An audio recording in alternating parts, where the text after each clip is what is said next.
Hey guys, it's Maggie and I am back today. And today we are finally going to start talking about finances, being a patient. And I saw two overwhelmingly popular topics in the comments when I kind of threw this at you guys and asked if there would be any interest. The first being to talk about having a chronic illness and making money and dealing with finances when it is either harder for you or impossible for you to work. It is a very sticky situation to be in. I have been there myself, and I understand the difficulties of it, especially with how expensive things are getting nowadays. And it's just a lot of people are experiencing that, even beyond those who have chronic illness. The other topic that was seemingly very popular was how to be a patient advocate, somebody who makes money off of sharing their story online.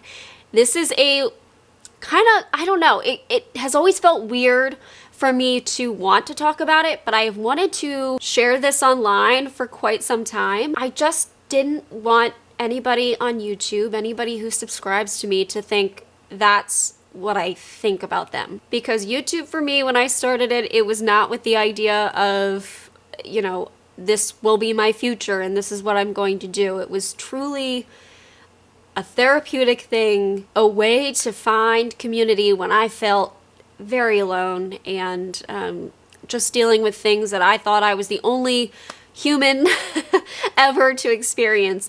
And I continued it for 13 years because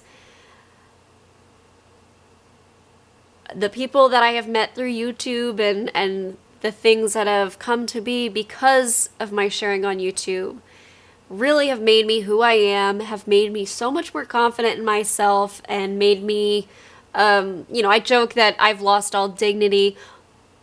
I gained my dignity back because of everybody here. So it's sort of a weird thing to talk about on YouTube, so I just didn't want anybody to feel like that's what I think of, you know, sharing my videos online as like a paycheck. But I also recognize that as time goes on, as unfortunately, autoimmune illness seems to be booming. It's doing really well out there. There are more and more opportunities online to become a patient advocate, especially, you know, after the great panini, you know what I'm talking about. A lot of health companies went mainly digital. And so it just opened up a lot of opportunities for people who are interested in sharing their story in a professional, evidence-based way. It opened it up for them. This was a really long intro to this video without playing my little intro clip. But what I thought I would do today is share how I got into this, how I kind of fell into this world, and hopefully inspire you guys if you are interested in starting a YouTube channel or some other type of social media or blog, or speaking with companies about your experience so that way they can make better products or services for patients. Hopefully this would inspire you to start that, because there are so many opportunities with you know, either your face and your name can be involved, or you can be anonymous and do it. So I'm going to share my experience. This may be 2 videos. I apologize, but I think it's going to be a little bit longer. So I don't want to bore you guys. But if it is 2 parts, I will put them, you know, one day after another. So you won't have to wait very long for the second part. Okay, roll the intro so we can start this video.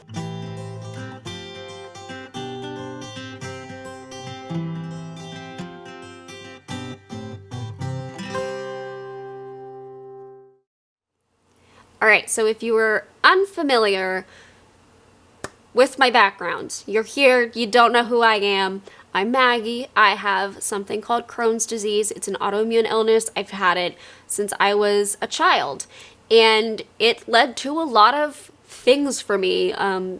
Tube feeding, ostomy surgery, other surgeries, other complications.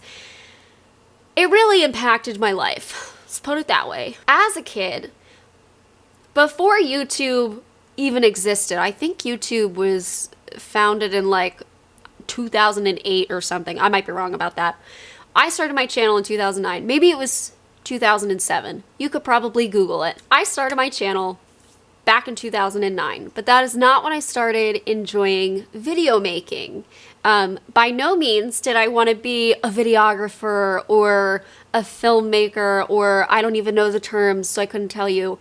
But I really just liked making cute little videos for my family. I remember one Thanksgiving, I put together this cute little video of all the things we were doing Thanksgiving morning to get ready for our family to come over and have Thanksgiving dinner with us. So I filmed my dad getting the turkey ready, and I filmed him putting it in the oven, and I made up a song, which I still remember all the lyrics to this day. I think I actually sang it for you guys last year during Vlogmas. It was cute, but I made this whole presentation, and I made like a little PowerPoint slide. It wasn't PowerPoint. I made a screensaver slide to play with the menu on our computer so my family could see it.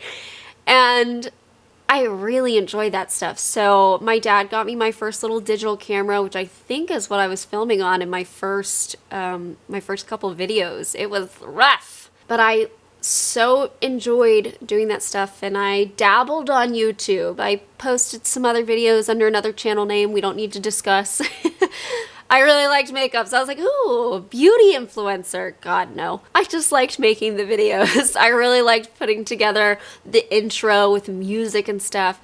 So then I wound up getting ostomy surgery when I was 16 because of my whole disease process. And it was a time when I felt very much alone because while I knew other kids with Crohn's disease or ulcerative colitis in my school, and none of them had ostomy surgery, let alone surgery in general. I was the only like truly sick kid. Not to say that the others weren't sick, but they just weren't experiencing the complications that I had.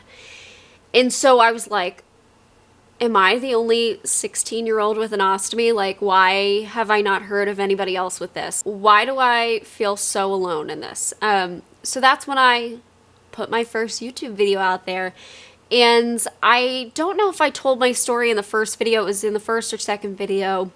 And it was really nice just kind of talking about it, because who else was I going to talk about it to? I told my dad, but he was there for it all, so he already knew. And I don't know if I really expected the response I got, but I got so many people reaching out to me. Even through Facebook, people would find me and be like, I have the same experience as you.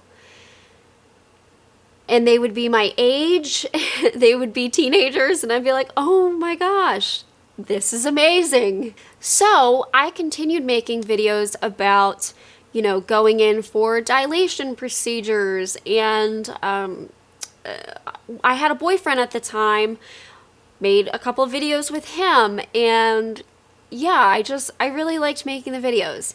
But at the time, YouTube was not a monetizing platform, at least not for me.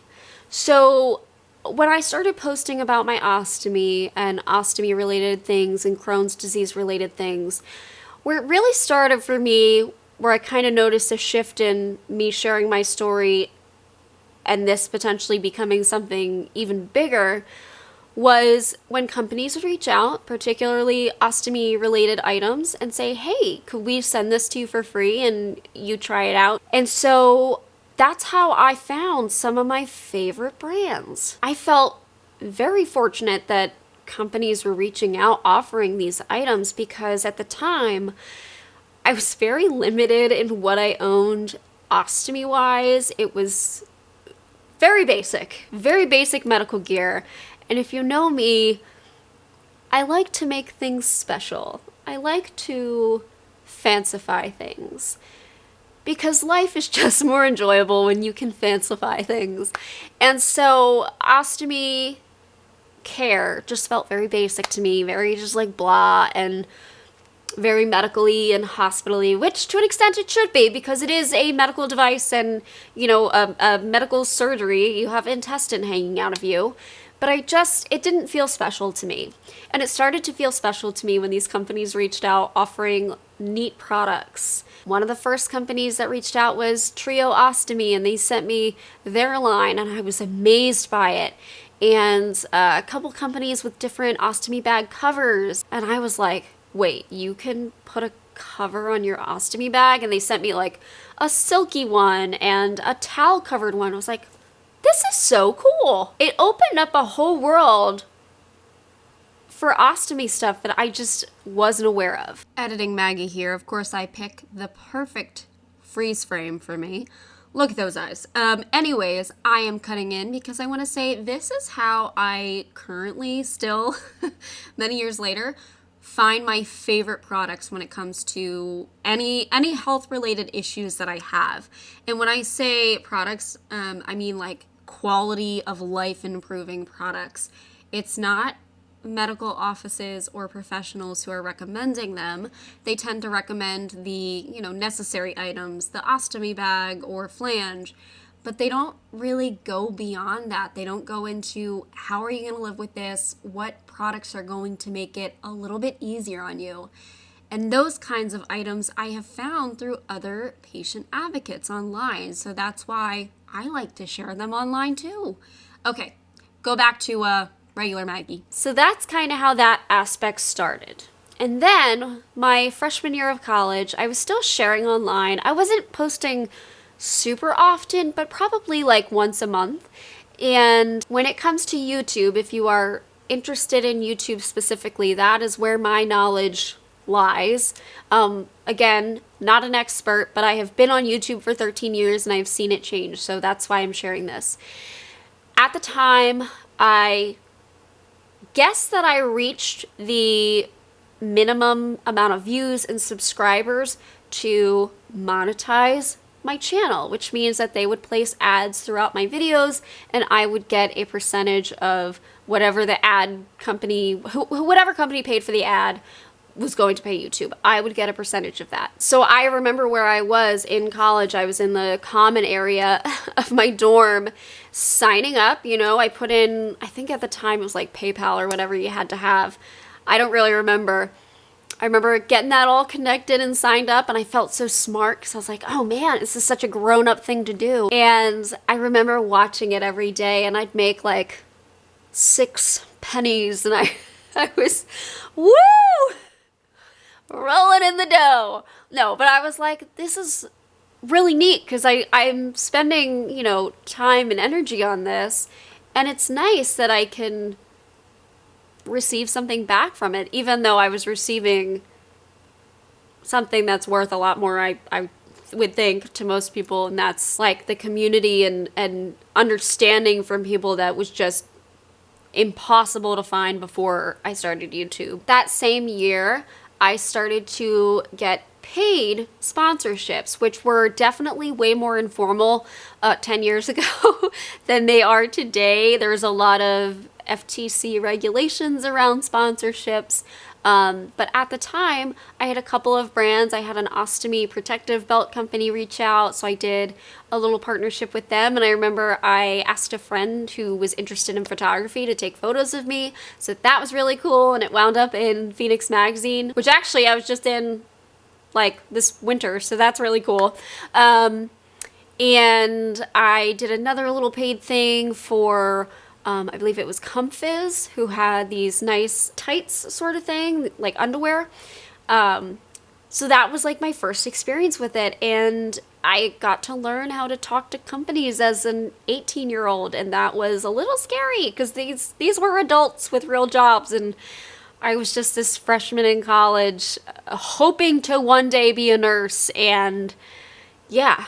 At the same time, though, I realized, not all companies out there are good, and I had some negative experiences that I wound up, having to work through. But it was definitely just a learning process for me, and I became so interested in it. Of course, I was going to school for nursing, and that was my intent the whole time. I wanted to work as a bedside nurse. That was my dream because I wanted to be able to speak directly with patients who were going through the same things as me. I was actually in nursing school. They gave me specifically the opportunity to shadow a WOCN. I don't think that was offered to other people, but I expressed a lot of interest in it. And anytime they had ostomy patients at where I did my clinicals, I was like, oh, can I talk to them? So I, worked through college. I had a number of different jobs, that were health related. Like, I think I mentioned this in the video where I asked if we wanted to talk about this. I worked as a CNA. I worked as a assisted living activity person. I worked as a personal care assistant. I just did stuff like that, and I did babysitting too for some different professors on campus. I really just tried to get as much experience as I could, and yeah, I wanted to work with patients. And in my mind, the only way to work with patients was to be a nurse. Not true. Throughout all of this, though, I continued posting on YouTube, posting online. I think I started my Facebook page that's related to my channel probably my freshman year of college. That's probably when I did it. And I don't think Instagram was quite around then, or if it was, I don't think I hopped on the Instagram train when it first came out. But I was still sharing online about my illness, about my ostomy, and this led to other opportunities, unpaid opportunities, but with benefits. So I was reached out to by the Crohn's Colitis Foundation, or at the time it was CCFA, and they gave me the opportunity to speak at IBD Day on the Hill. That was super duper cool. They paid for the hotel in Washington, D.C., and my dad and I went, and I spoke, and I was so freaking nervous because, surprisingly enough, I am not a good public speaker. In fact, I'm quite awful. I tend to get a lot of anxiety when it comes to public speaking, and I feel like I'm having a heart attack every time I do it. But somehow I got through it. I did okay. And that was a really neat opportunity, and then that led to me being involved in Take Steps a little bit more, and I emceed at one of their walks that happened near my school. So I just led to these like really neat things that I absolutely loved doing. I wound up, I remember after I did the IBD Day on the Hill, I wound up sitting at this table with other patients, and we were just chatting about our experiences, and our parents were chatting with each other about their experiences being a parent with a child with IBD. And I was like, this is like the best. The way I would describe it, it was just like a high. After coming home from these events, I would just be like so motivated and so I was so excited. I was so excited, and it made me think of all the opportunities for IBD patients down the line. So yeah, it was a kind of a weird place that I was in because I was going to nursing school. So obviously I did go to nursing school. It took a little bit of extra time because I got sick my sophomore year, but I bounced back pretty quick, and I successfully became a nurse. I became licensed in 2016, and I wound up becoming a nurse on the floor that I was an ostomy patient on. And I would say probably my coolest experience was my surgeon who gave me my ostomy recognizing me in the hallway and him like calling me by name. I was so excited. There are not many surgeons who would remember your name, but he did. He called me out full name, and he said, "Is that you?" And I said, "Yep, it's me." And I gave him a little report on my patient, and he was so nice. I've had other surgeons there be really nasty to me as a nurse, so I was like totally thrilled. He went so easy on me, and actually his scheduler, I wound up reaching out to because when I got the job, I was like, oh my gosh, I have to go see her. So after one of my shifts, I went to her office and caught up with her, and she's like, oh my God, look at you. It was really nice. Nursing was not all bad. At the time that I started my first nursing job too, I felt really, really good. I was feeling great actually, and wasn't having any issues with my Crohn's disease. The last surgery that I had, or dilation procedure that I had done, really seemed to be effective, and it was holding for a few years. So things started off well being a nurse. It was very stressful, as nursing tends to be, but I was able to do it. A little bit into that job, so I started, I believe, August of 2016.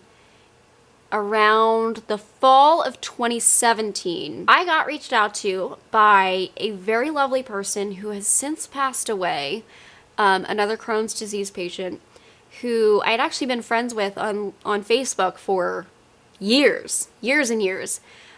He was starting a company, or he had started a company for ostomy patients and wanted to talk to me. So we had a phone conversation and he told me, what he was interested in doing, and they offered me a part-time job and I took it. I did it. So I was working full-time as a nurse and part-time to help this company build their basically like a patient advocate program. I very much enjoyed that job, and it made me realize, I really liked that this company was seeing and understanding the power that the patient voice had and how valuable they were, not just as support to patients, but monetarily they were valuable and should be paid as such. I loved that they understood that.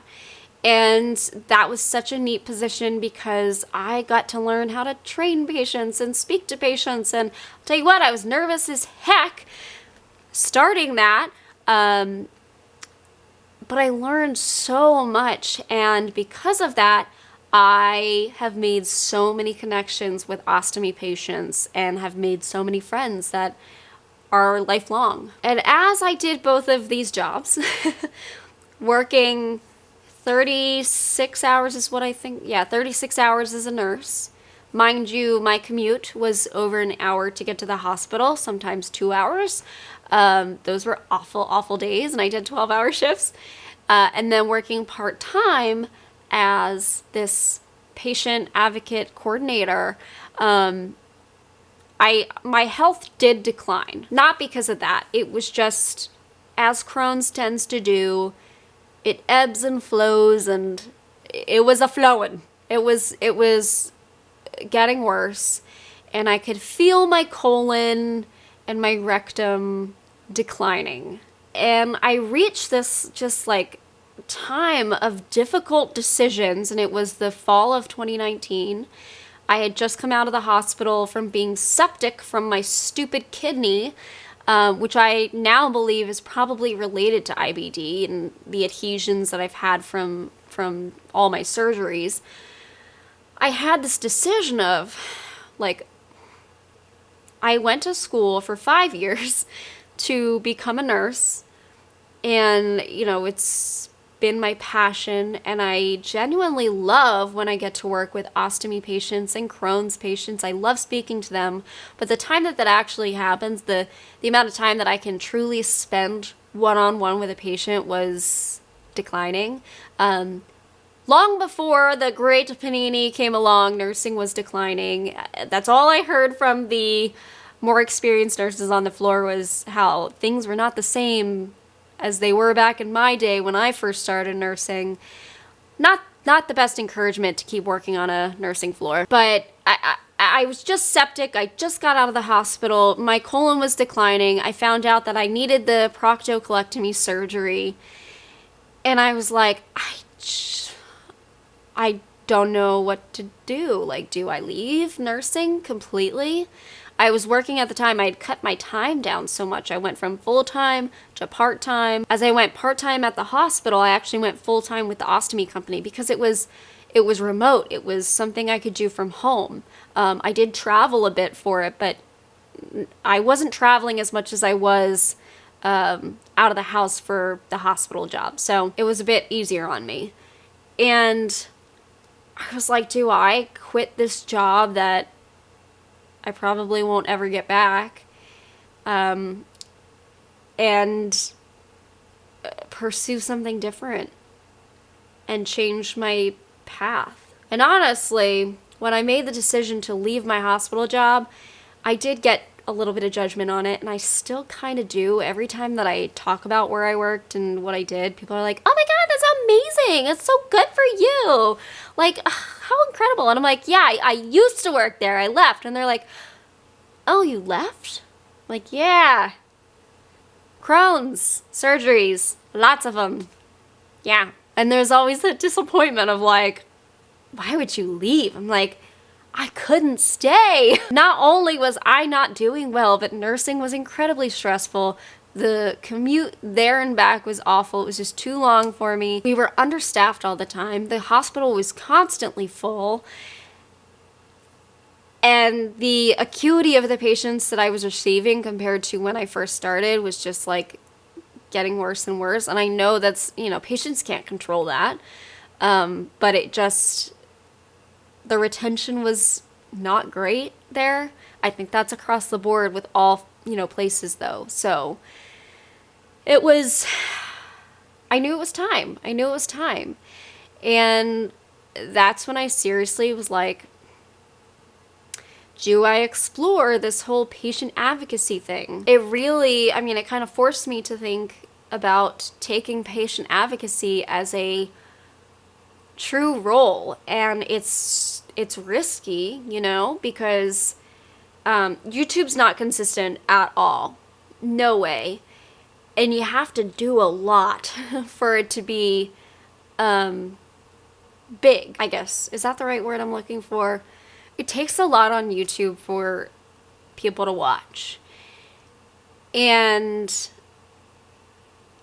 so I really had to explore patient advocacy and every aspect of it, because it couldn't just be YouTube for me. It would have to be a bit more. And I knew that it was something, okay, if you do this, you have to take it seriously. And so I was fortunate enough to be able to work in that ostomy company role, the patient advocacy coordinator role, really get my understanding of all of the different elements of patient advocacy while also, having a stable job. I think that was super helpful. It helped me learn how to work with different patients, also how to speak with patients. That job eventually led to me working on a nursing program with them. So I got to learn a bit more into like the rules and regulations of things and what you can say online and what you can't say online. Throughout all of this, I'm continuing to post on YouTube, getting small little sponsorships and things like that. But it didn't do a lot for me. But then one day, things completely changed. And I know that this is just gonna sound like, what the heck, how did that happen on the same day? My YouTube channel blew up the day that I got proctocolectomy surgery. And I think that I'll save that story for the next video, because I really just, it's a special thing that happened that I didn't expect and I wasn't planning on. But it opened up a lot of opportunities for me. So yes, we'll share that in the next video. I really hope that you found this video interesting. I know that patient advocacy is not everybody's wish. So I am going to delve into, what finance can look like when you are ill and unable to work, and you might not necessarily want to share your story online, because that is totally fine. You should not feel any pressure to share online. But yes, I thought it was important to start with this part of my story to kind of have a base for us to begin the conversation. All right, guys, thank you so much for watching this video. If you have any thoughts, please leave them below. And I will see you in part 2 tomorrow.